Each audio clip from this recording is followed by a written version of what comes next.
Ika-26 na kabanata. Ang planong pagpatay kay Jesus.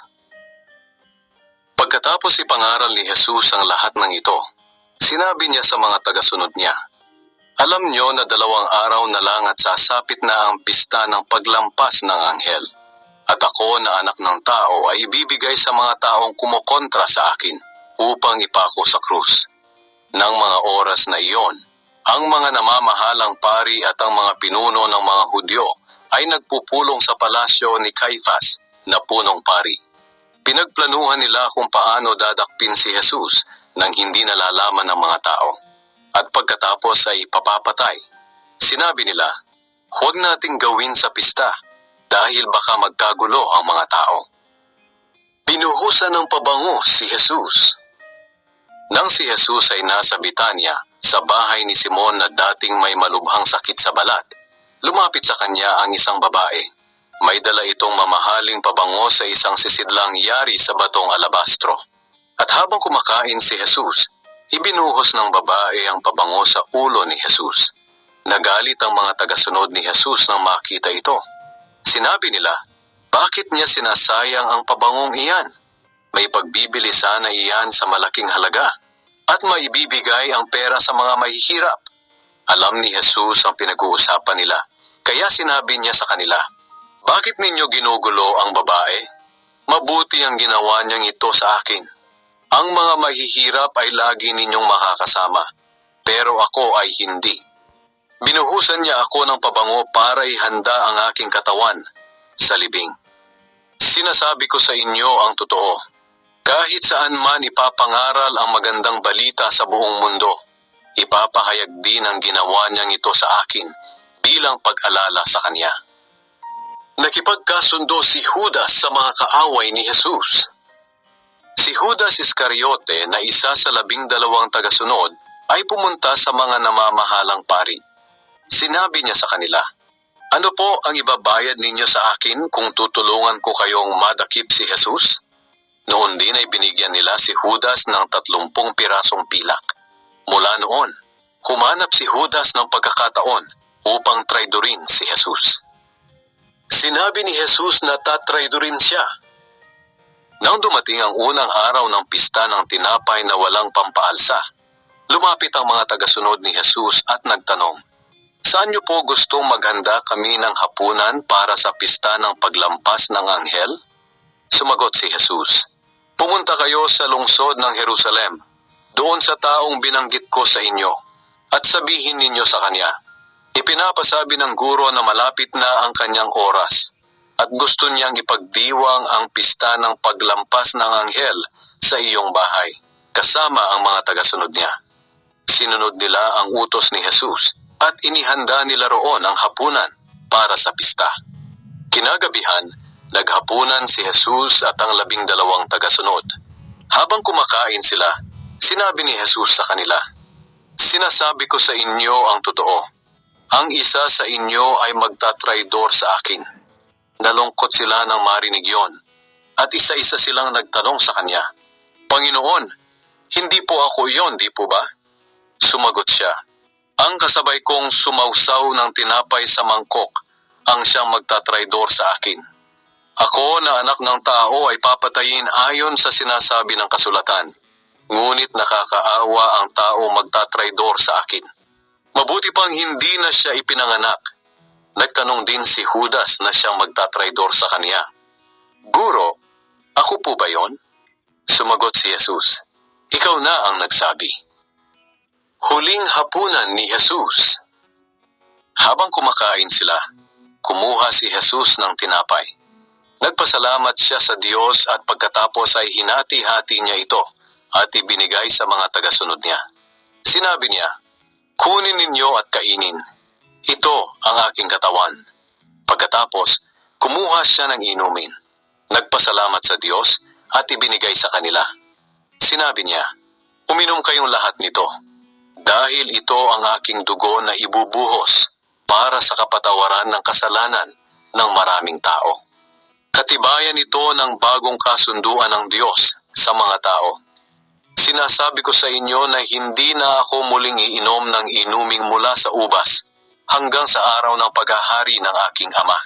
At sa araw na iyon, iinom ako ng bagong klase ng inumin kasama ninyo sa kaharian ng aking Ama.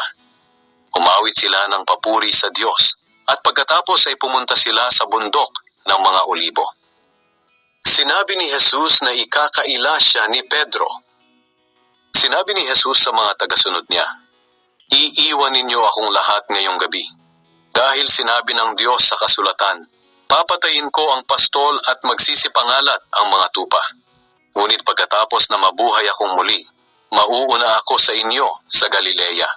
Sinabi ni Pedro kay Jesus, "Kahit iwanan kayo ng lahat, hinding-hindi ko po kayo iiwan." Sinagot siya ni Jesus, "Sinasabi ko sa iyo ang totoo, bago tumilaok ang manok ngayong gabi, 3 beses mong ikakaila na kilala mo ako." Sinabi ni Pedro, "Hinding-hindi ko po kayo ikakaila, kahit napatayin pa akong kasama ninyo." At ganoon din ang sinabi ng iba pang mga tagasunod. Nanalangin si Jesus sa Getsemane. Pagkatapos, pumunta si Jesus kasama ang mga tagasunod niya sa lugar na kung tawagin ay Getsemane. Pagdating nila roon, sinabi niya sa kanila, "Maupo muna kayo rito. Pupunta ako sa banda roon upang manalangin."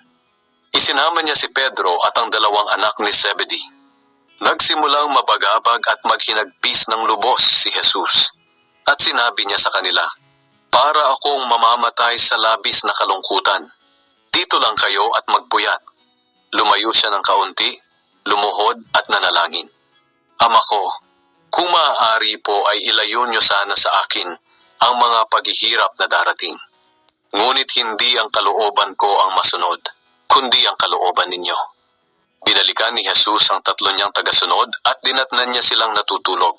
Sinabi niya kay Pedro, "Hindi ba talaga kayo makapagpuyat na kasama ko kahit isang oras lang? Magpuyat kayo at manalangin upang hindi kayo madaig ng tukso. Ang espiritu'y handang sumunod, ngunit mahina ang laman." Lumayong muli si Jesus at nanalangin, "Ama ko, kung kinakailangang daanan ko ang paghihirap na ito, naway mangyari ang kalooban ninyo." Pagkatapos, muli niyang binalikan ang mga tagasunod niya at nadatnan na naman niya silang natutulog dahil antok na sila. Lumayo ulit si Jesus sa 3 pagkakataon at nanalangin tulad ng nauna niyang panalangin.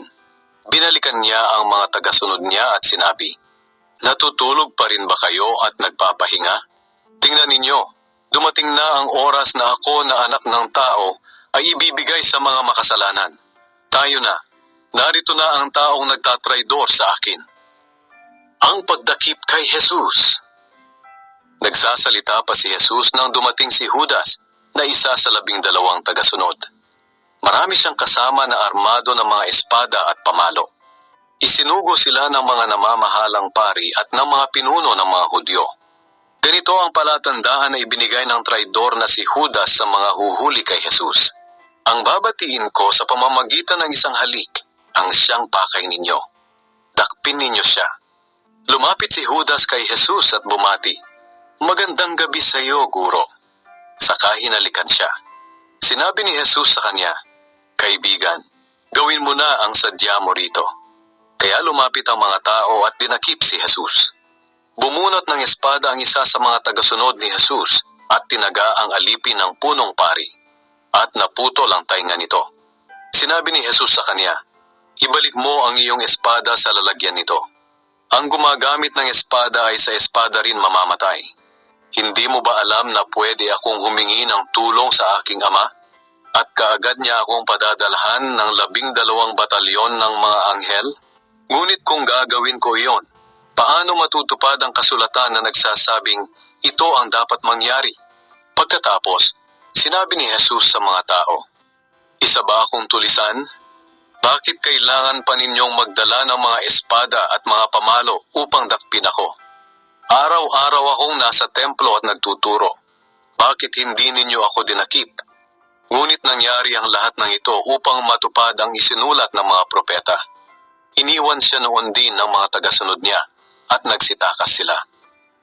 Dinala si Jesus sa korte ng mga Hudyo. Dinala si Jesus ng mga dumakip sa kanya sa bahay ng punong pari na si Caifas. Doon ay nagkakatipon ng mga tagapagturo ng kautusan at ang mga pinuno ng mga Hudyo. Sumunod din si Pedro roon, pero malayo-layo siya kay Jesus. Pumasok siya sa bakuran ng punong pari at nakiupo sa mga gwardya upang malaman kung ano ang mangyayari kay Jesus. Doon sa loob, ang mga namamahalang pari at ang lahat ng miyembro ng korte ng mga Hudyo ay nagsisikap na makakuha ng mga ebidensya laban kay Jesus upang mahatulan siya ng kamatayan. Pero wala silang nakuha, kahit marami pa ang lumapit at sumaksi ng kasinungalingan. Nang bandang huli, may dalawang lalaking lumapit at nagsabi, "Sinabi ng taong ito na kaya niyang gibain ang templo ng Diyos at sa loob ng 3 araw ay itatayo niya itong muli." Tumayo ang punong pari at tinanong si Jesus, "Wala ka bang maisasagot sa mga paratang na iyan laban sa iyo?" Hindi sumagot si Jesus. Kaya tinanong siyang muli ng punong pari, "Sa ngalan ng buhay na Diyos, sabihin mo sa amin ngayon, ikaw ba ang Kristo na anak ng Diyos?" Sumagot si Jesus, "Ikaw na mismo ang nagsabi. At nais kong sabihin sa inyong lahat na mula ngayon ay makikita ninyo ako na anak ng tao na nakaupo sa kanan ng makapangyarihan na Diyos. At makikita rin ninyo ako na dumarating mula sa ulap dito sa mundo." Nang marinig iyon ng punong pari, pinunit niya ang kanyang damit sa galit at sinabi, "Nilalapastangan niya ang Diyos. Kailangan pa ba natin ang mga saksi? Narinig ninyo ang paglapastangan niya sa Diyos. Ano ngayon ang hatol ninyo?" Sumagot sila, "Dapat siyang mamatay." Dinuraan nila si Jesus sa mukha at binugbog. Sinampal naman siya ng iba at sinabi, "Kung ikaw ang Kristo, hulaan mo nga kung sino ang sumampal sa iyo." Ipinagkaila ni Pedro na kilala niya si Jesus. Samantala, habang nakaupo si Pedro sa loob ng bakuran, nilapitan siya ng isang utosang babae ng punong pari at sinabi, "Kasama ka ni Jesus na taga Galilea, hindi ba?" Pero itinanggi ito ni Pedro sa harap ng mga tao. Sinabi niya, "Hindi ko alam ang mga sinasabi mo." Kaya pumunta si Pedro sa may labasan. At isa pang utosang babae ang nakakita sa kanya at sinabi sa mga tao roon, "Ang taong iyan ay kasama ni Jesus na taga Nazaret." Muli itong itinanggi ni Pedro at sinabi, "Sumpaman, hindi ko kilala ang taong iyan." Maya-maya nilapitan si Pedro ng iba pang naroon at sinabi, "Isa ka nga sa mga kasamahan ni Jesus, dahil halata sa pagsasalita mo." Sumagot si Pedro, "Sumpaman at mamatay man ako, hindi ko kilala ang taong yan." Noon din ay tumilaok ang manok at naalala ni Pedro ang sinabi sa kanya ni Jesus, "Bago tumilaok ang manok, 3 beses mong ikakaila na kilala mo ako." Kaya lumabas si Pedro at humagulgol.